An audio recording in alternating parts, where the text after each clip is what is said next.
దారుణ ఘటన చోటు చేసుకుంది. భార్యను అతి కిరాతకంగా చంపేశాడు భర్త.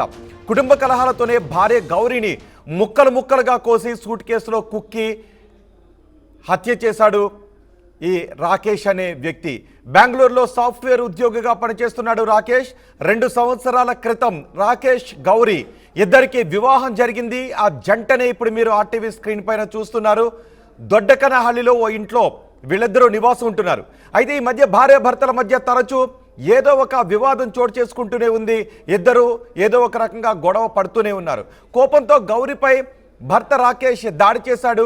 ఈ మధ్య కాలంలో నిజానికి చిన్న చిన్న ఈగోసు లేదంటే అనుమానాలు ఈ కారణాలన్నిటితోనూ కుటుంబ వ్యవస్థలు నాశనం అయిపోతున్నాయి. భార్యాభర్తల బంధాలు కూడా నాశనం అయిపోతున్నాయి. చూస్తున్నాం, బంధాలన్నీ కూడా మసకబారుతున్నాయి. తండ్రిని కొడుకు చంపేస్తున్నాడు, తల్లిని కొడుకు చంపేస్తున్న దుర్మార్గపు ఘటనలు చోటు చేసుకుంటున్నాయి. భర్తను ప్రియుడితో కలిపి భార్యలు చంపేస్తున్న అమానవీయ ఘటనలు చోటు చేసుకుంటున్నాయి.